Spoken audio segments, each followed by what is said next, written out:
moving ahead with our last panel discussion on maximizing ROI. For this panel, we have Megha Nair, who is the Senior Vice President at Digital Media Planning at Carat, India. Shayakh Mirza, who is the Vice President of Digital Planning, PhD Media India. Vineet Shah, who is the General Manager at Madison Digital. This panel will be moderated by Shubhamoy, who is the National Director at GroupM ESP. Over to you all. So, hi everyone. This is Shubhamoy here. I'm the session chair, and I represent GroupM ESP, which is the entertainment, esports, and sports vertical within GroupM. Today, we are here to discuss the topic, which is a burning matter, that is maximizing ROI for mobile gaming in a dynamic market. I mean, while we have, and to discuss this topic, we have Megha Nair, Senior Vice President, Digital Media Planning, Carat, India. We have Shayakh Mirza, Vice President of Digital Planning, PhD Media, India, and Vineet Shah, General Manager, Madison Digital. So before we get into the discussion, quickly setting the context of why are we talking about this. So currently, India boasts of approximately 450 to 500 million individual gamers. Most of them are on their mobile phones, thanks to device data and digital penetration, all of which is getting cheaper, better, and faster. In terms of game downloads, India beats its closest competitor, that is Brazil in case of Google Play Store, and China in case of iOS Play Store, by more than double in 2022. That's massive numbers. From time spent perspective, India averages about 8.5 hours per week during FY22.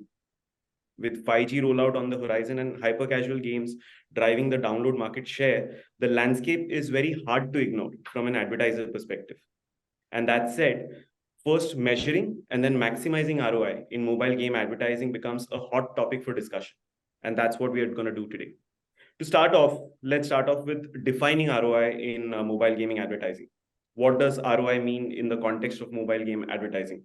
And to answer this question, I'll like to bring in Shayakh. Shayakh, would love to hear your thoughts on this. Sure, Shubhamoy. Thanks a lot for asking this. See, it's a burning question, obviously, that how do we define return on investment for both developers and advertisers? I think keeping the basics in mind and without going much into the problem statements, etc. right now. But see, for as far as developers are concerned, there are primary two targets which they will be gunning for. One is monetization, as to how much are they monetizing for what every ad impression is yielding for them, and hence what is the ads based revenue in terms of growth. Now these monetizations can be based on advertisers spends, or it can be based on in-app purchases, etc. So, and hence the second point is lifetime value. So what LTV is a particular user or a ad ID, so to say, is generating and yielding them. That's basically what the sense of measurement for a developer is, right? When it comes to advertisers, obviously things change, because then it's about how much and how much we should be spending, and what is basically my yield against what I'm spending for, right? Again, this boils down to two key things. One is the cost efficiency, which is basically whatever they are spending based on last click attribution models, because obviously there are certain brands which do operate on the multimedia mix, funneling, etc., and attribution analytics. But right now, in terms of pure play gaming advertising perspective, largely last click attribution, what is the yield towards those last click attribution, and second, obviously their CPI slash CPA slash CPS should be higher than the LTV, right, at a overall level. So should be lower, sorry, than the LTV at a overall level. And third part, it's more notional, is that what is the word of mouth when it comes to advertising, because we see a lot of gaming creators these days creating and generating content as we go along, right? So what is that notional word of mouth, what is that notional, so to say, virality factor involved for any advertising within the game environment, etc. I think those are the key things that matter to either a developer or an advertiser. Thank you, Shayakh. There was a lot of acronyms there. Vineet, would you want to weigh in?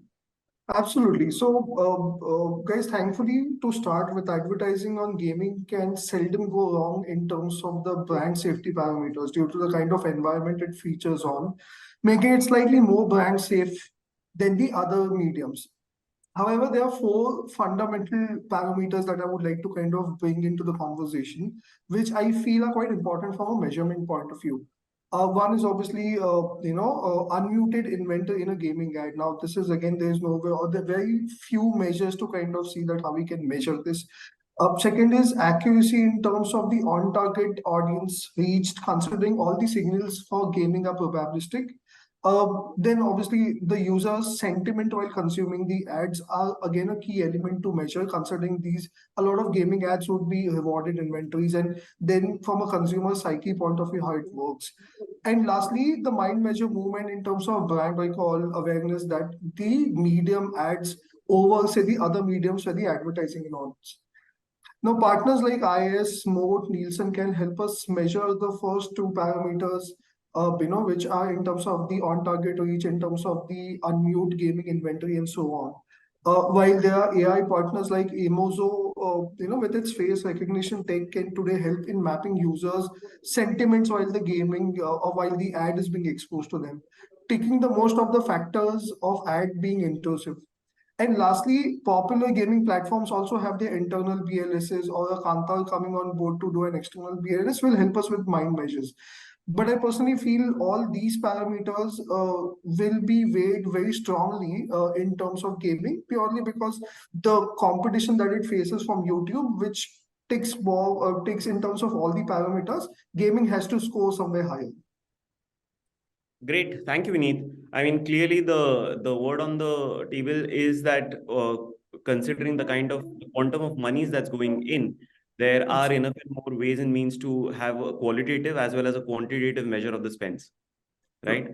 That said, Absolutely. actually, I'll like to bring in Shayakh again on defining what would the landscape of mobile gaming advertising be, because the landscape is fast changing, and it would be worthwhile to understand what all's there on the table for people to latch on to. So, what do you, Shayakh? Sure.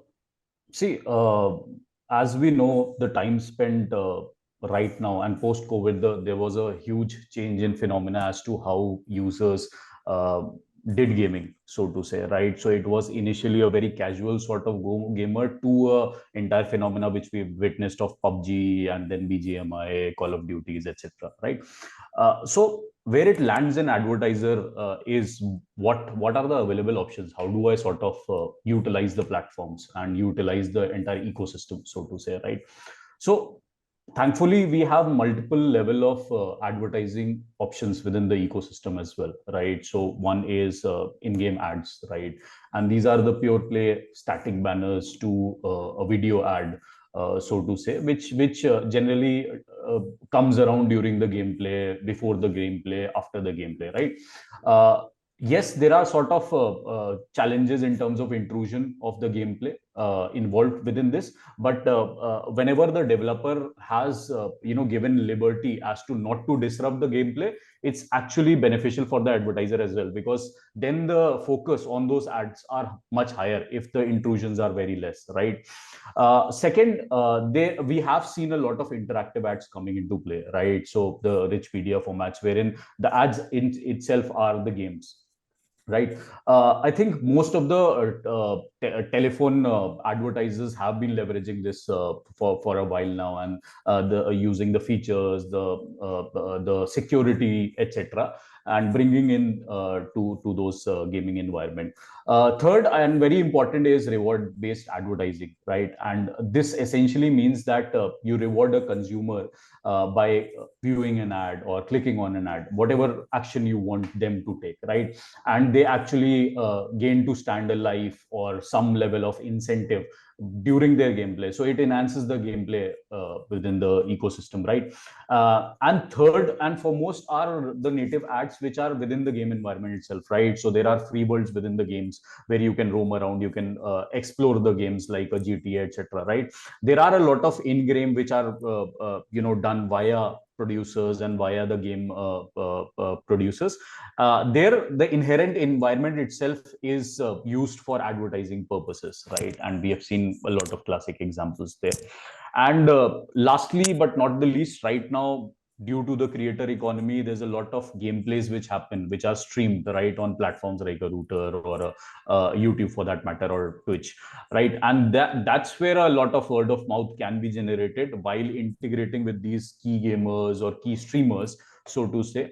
And third, obviously, esports as a ecosystem. It's slowly and gradually picking up. It has been for a while, but once the brands understand as to what their objective are to reach a particular user or a community or a group of people, then based on that they can pick and choose their individual platforms or individual advertising option, which makes sense, right? But yes, it's a huge opportunity. Depends on brand, what do they want to achieve, where do they want to go, and then based on that leverage the ecosystem as a whole.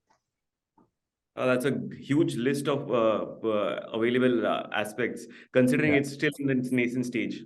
Actually, let's go one by one. Let's start off with in-game advertising. So, Vineet, how can in-game advertising be effectively used without disrupting the gaming experience? Do you have any examples which you would want to quote here? Absolutely.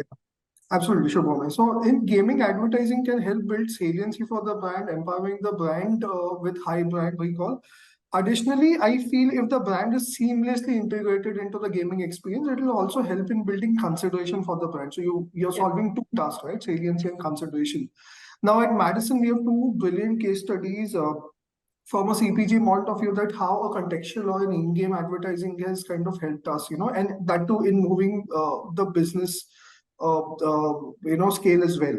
So what the first example that I would like to place on table is basically for Setwet, where we were able to make movement in sales and create a business impact. Now Setwet, a men's styling and grooming brand, we had integrated the brand in online gaming streams, where the streamer gets ready with a certain kind of hairstyle to boost his confidence while he's streaming the game, an action game for that matter. And the brand was seamlessly integrated, where the streamer was actually creating a certain hairstyle and then also talking with his followers in the live game, saying that, okay, is it looking good? Then obviously in two ad pods, there was Setwet ka ad which was also placed, and then there was an entire theme of the Setwet ad or the banners that were there in the entire game streams. Now, with no other media inputs and external factors like media promotions or distribution and everything being the same, we saw an uplift in sales in that quarter. And it was a testament for how possibly this as a vertical, and I'm not even saying gaming inventory, but a game stream, and obviously taking, say, 3 or 4 streamers and then streaming with them, created a certain impact within the target audience, which is youth who's also consuming games. Now, again, this was a classic example where the ad was not intrusive. The users opted in to see the game stream, and it was not a push marketing. And again, the streamer was an influencer over here, but natively integrated the brand in his content. Another example I would like to quote is a mini game that was created for hit mosquito spray, right? Where mosquitoes are flying around and a person had to just press the button to get rid of them. Now, this is much like an action game where you would, pinpoint on the target and the target gets shooted, right? Now, this is a brilliant way to show product usage and its impact to build strong consideration. So in both of the cases, we could see that there was either a mind measure moment or a business impact in absolute, right? And that's like where you moved consideration, you moved saliency, and to a great extent, you've also kind of hit the bottom of the funnel in the Setwet case. So if used contextually, it will definitely be like a great asset to work with. Perfect. I think the 3 key things which I heard and I my take back from this was, one, it has to be not intrusive. Second, it should not be push, it should be more of a pull, and which is where the influencer or the key opinion leaders in this particular case comes in. Exactly. Thank you. That was great. Megha, bringing you in here, since we've already spoken about in-game advertising, it would be worthwhile discussing the next gamut of advertising inventory that's available, which is interactive and playable ads, and what's the impact of it. So, Megha, over to you. Yeah, thanks. So I think there are a lot of factors that come into play. I think apart from higher engagement, because users actually get a chance to engage with these ads because they provide an interactive and immersive experience. The other thing that also happens really is the improved conversion rates. Because these ads are playable, the users get a chance to experience a snippet of the game or the app, giving them a taste of the product. So this definitely leads to a higher conversion rates and and in few cases a more qualified lead also. Thirdly, I think it's a better user experience. User appreciate that if you're giving them the opportunity to interact with the content, making it more, receptive to the advertising messages rather than the push space of going. Another point from a marketer perspective is that it's a good from a data collection perspective, which can help you refine your targeting and ad creatives, and hence getting into a better ROI eventually. Another thing that could be but it doesn't work around for everybody is the specific game genres. That for example the formats often perform exceptionally when it's a casual and hyper casual games, which are short, versus engaging experience aligned with the gameplays that are there. So in more complex and immersive game genres, these impacts may not be as high as possible. One more factor that's really important is how well are you adapting to and creativity. Marketers need to make sure that their ads are tailored to suit the target audience and the specific game or the app that they're promoting. After doing this, it's important that we are checking and monitoring, the metrics like the click-through rates, conversion rates, rather than just doing it for the sake of testing and learning. So pretty much for me, in summary, I think interactive and playable ads can positively impact users' engagement and ROI, but their effectiveness may vary depending on the game genre and the quality of ad creatives. So it's important that marketers focus on delivering a great user experience by collecting and analyzing the data for optimal results, is what I feel. Megha, you brought in a great point on the genre of the game in which you are eventually taking away your ads. Actually, on that, a lead-up question would be: do you think incentivizing a gamer, we are speaking about 450 to about 500 million gamers at that, with in-game rewards, makes them watch the ad more? Do you really think it works? And if it does, which genre do you think it works in? So, according to the recent Statica study, which was done in 2022, 77% of the gamers would watch an ad in exchange for a reward. And while this is the study, but I think a lot of campaigns that we have done at Densu Gaming, we do see the completion rates higher than 90%. So I think one thing it's important to understand that gamers are familiar with ads and clearly prefer to watch them, over paying money when looking to progress in a game or in exchange for a benefit. Ad recall also becomes much, much higher for Indian gamers, especially when it's about a topic of interest of theirs. Now, critical point that comes in here is that advertising is definitely going to be most effective when there is a symbiotic relationship that you can build between the campaign's creative and its context. When creatives, are integrated contextually into the gaming experience, brand appears as a player's companion, rather than being a force fit, bringing in a new content, which could be like a native integration or a brand placements and rewarding, are a few of the things that I felt.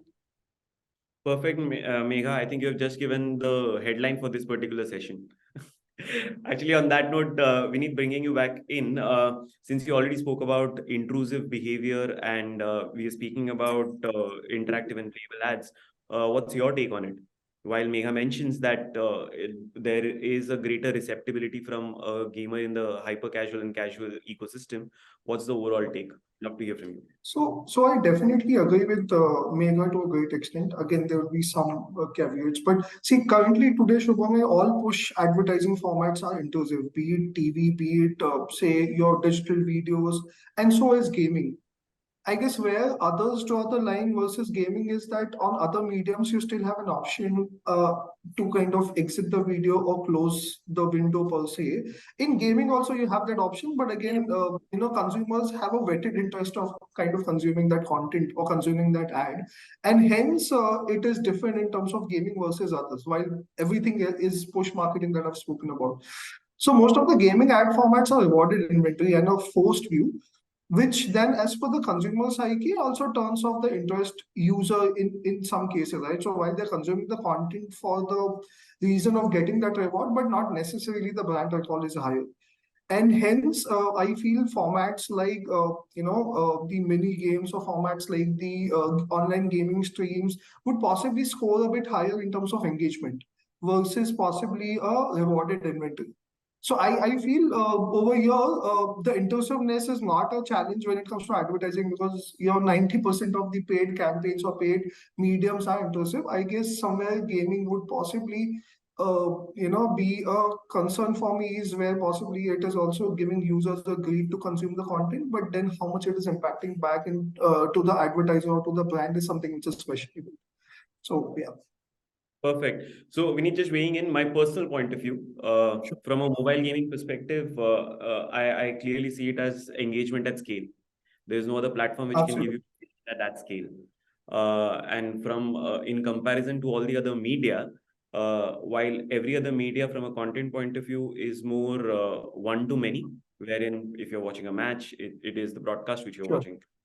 There is no interaction which you are doing actively with that particular content. That's very unlike gaming, which as and when the day progresses, I think a greater amount of data would be collected and you will have a far richer media to base your point of view on as an advertiser.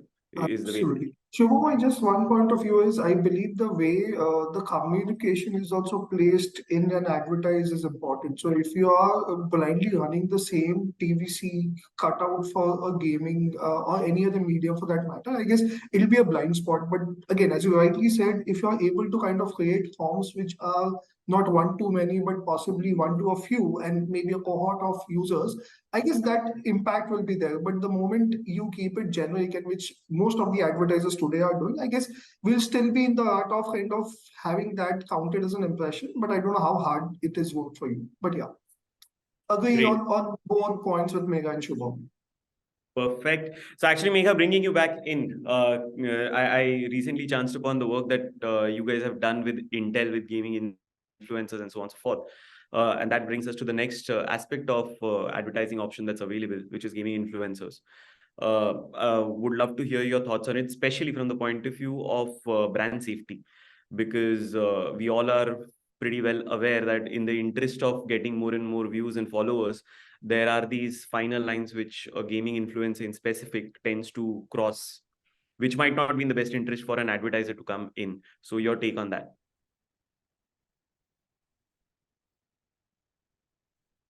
Megha?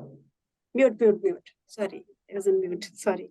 So, we do see, numerous gamers have started live streaming their game performances and have garnered millions of followers.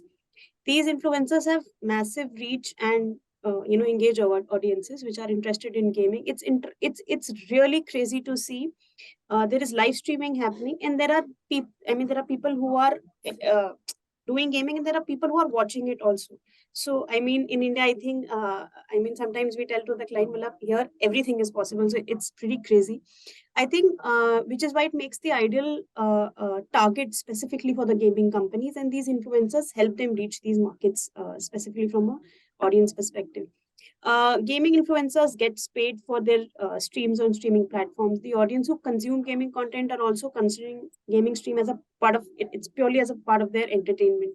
So, and it's extremely popular among the Gen Z and also becoming as a part of their culture that we do. Also, I think from a checks perspective, and whether it's Intel or whether it's Chroma or the set of other clients that we're doing, see, it's all done manually. There is no tool right now to automate this process, and it's just done at a YouTube and Insta also at their end also do a lot of checks. But from a brand safety environment, all the marketing, agencies, gaming market agencies, platform and gamers keep a content hygiene parameters like profanity, alcohol use, political remarks, and other don'ts, so that the brand guidelines will be kept under strong monitoring. When the streams, are associated with any brand, it also becomes a controlled environment. And these gamers, whether it's the content creators, how they're coming in, they're also trained. There are specific agencies like talent agencies which are training them. When you get this kind of content, this is how you're supposed to reply. These are the comments which you should leave. So a lot of training and grooming is actually done also. So what really happens, because it's a strict instruction from the community teams to maintain a saliency in the language on the content. So you can imagine yourself Virat Kohli on a cricket ground versus a commercial. So those are few things that are definitely taken into account. I think other part of the question that you also mentioned were there a little bit of challenges, but I think because it's a form of sport which is non-controlled, non-branded environment completely, might attract a player to say something which might not be considered, parliamentary. However, the streaming platforms take, cognizance of the fact and it issue warnings to the streamers. The beep, the word keeps coming in between, and hence sometimes it does offend, sometimes it doesn't offend. But I think most time now a lot of the gamers and the creators are very careful with the way they're actually interacting with the audience or speaking while they're doing the streaming. So it does become a controlled environment. That was really insightful, Megha. I mean, I don't think I ever thought of having a training institute for gamers and gaming influencers.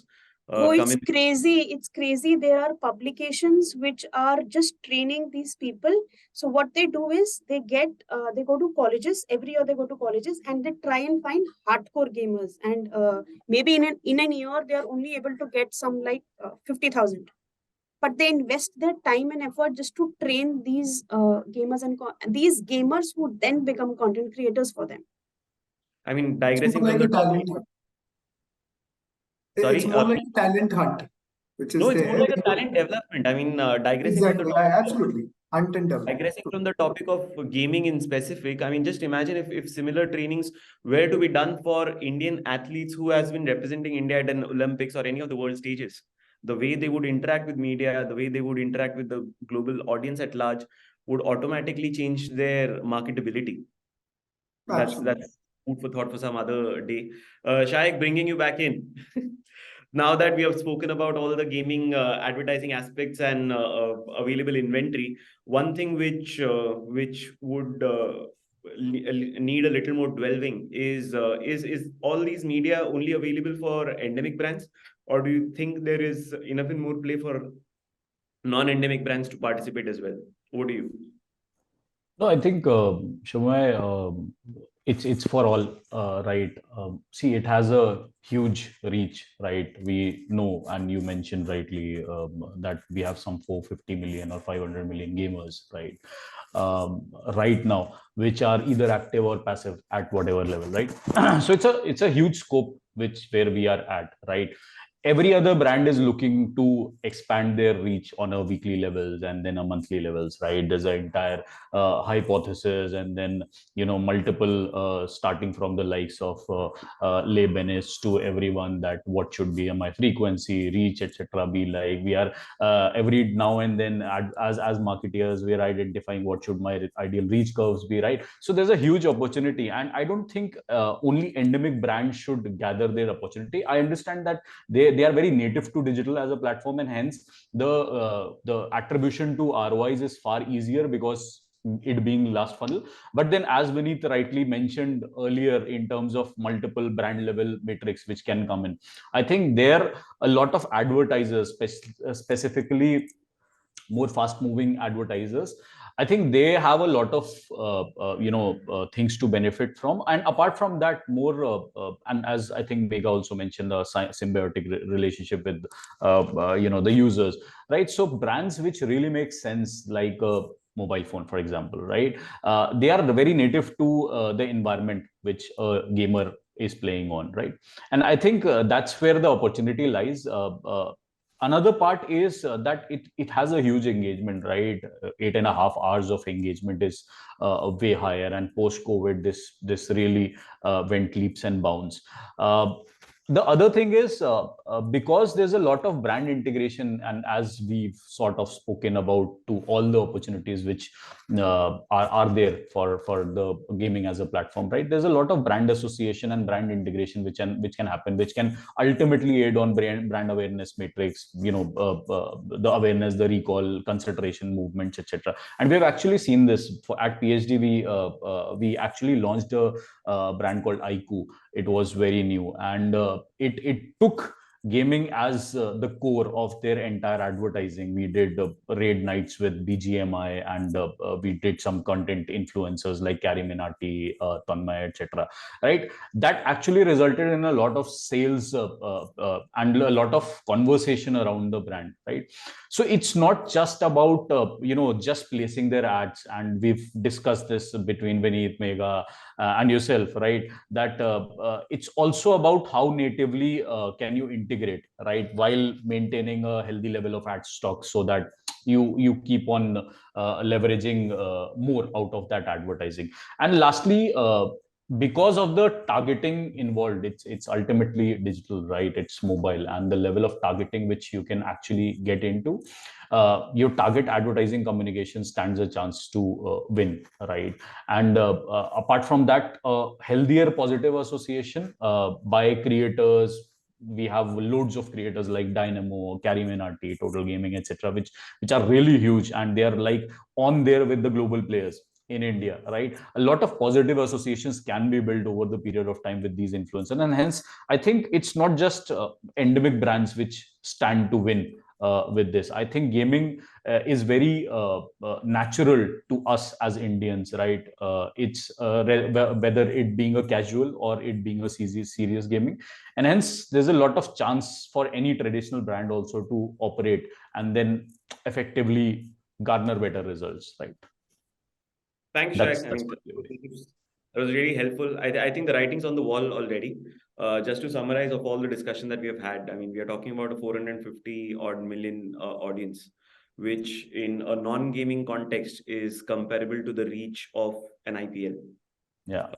Doing 8.5 hours a week, which means more than an hour a day. That's way more than the average time spent on an IPL match, and engaged across multiple platforms, which means you're not reliant on only the live match, but also on multiple shoulder content and aspects which are available within the gaming ecosystem. So it's definitely worth its salt. Actually, now that we are drawing an end towards our panel discussion, quick two bits from all of you. One is on the prediction for the future. Which way would you want a marketeer to see when it comes to mobile game advertising, and what's one advice from your end towards a marketeer? So Megha, let's start off with you. Sure, actually, I have three.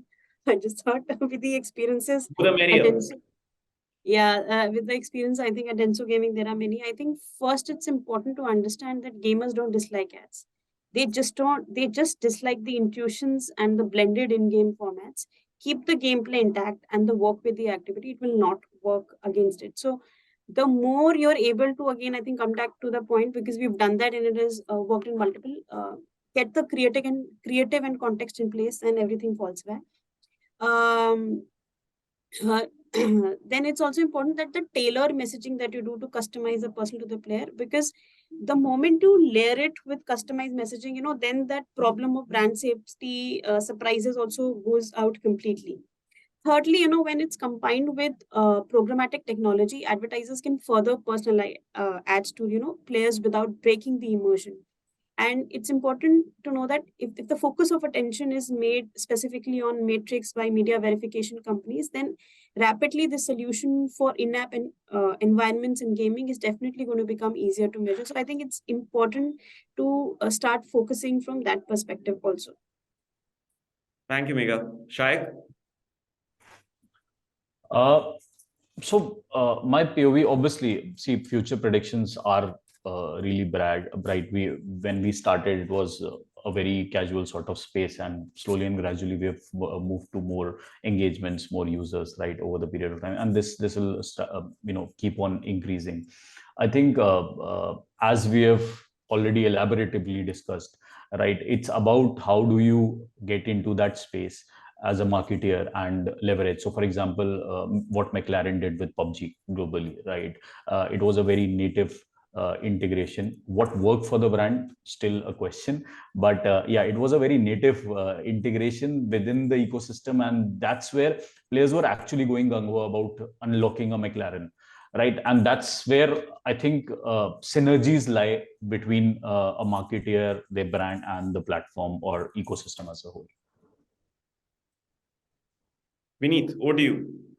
Absolutely. So the digital consumption is growing every year, and in fact, the online penetration in the rural market is also growing now. This is going largely on the back of short-form video apps and gaming. So gaming is going to take a good pie of the media basket. Also, the time spent on gaming had seen a massive growth during the COVID and the lockdown. However, it's sustained after that, right? So the clear indication is yes, consumers are spending time on all the mediums as well as gaming. However, how gaming can tick the box in terms of quality of impressions, in terms of measurement, in terms of reach at lowest cost, and in terms of moving mind measures. Now, I closely work with a lot of CPG brands. I know that these three elements are very critical for any advertiser, at least who's looking at branding per se, right? Now, gaming can be a slightly debatable topic for building the top of funnel. However, if I have to build middle of funnel and say somewhere bottom of funnel, gaming will be quite effective in building saliency and consideration. So contextual use of in-game advertising, online gaming streams can help us build the saliency, and the interactive mini games where I can integrate the brand seamlessly will also help me build consideration. So how effectively we use this for bottom and middle funnel, and for the top of the funnel, I guess there's some way to go, but if you're able to solve those challenges, I believe then gaming will be slightly more unmissable part in the media basket that we have today. Perfect. Thank you, panelists. I think it's been made evidently clear during this discussion which we just had that gaming has traversed a lot of journey and there is yet a long journey to go. Having said, there is enough and more avenues for new and endemic as well as non-endemic advertisers to participate, dip their feet, check for results, and then accordingly build on successes. So that was a very fruitful discussion, my dear panelists. Thank you for your time. Thanks a lot. Pleasure to be here. Thank you so much. Thank you, Shubhamoy. Thank you for the co-panelists as well. Pleasure. Thank you. Thank you, everyone, for sharing your insightful thoughts on various topics with us.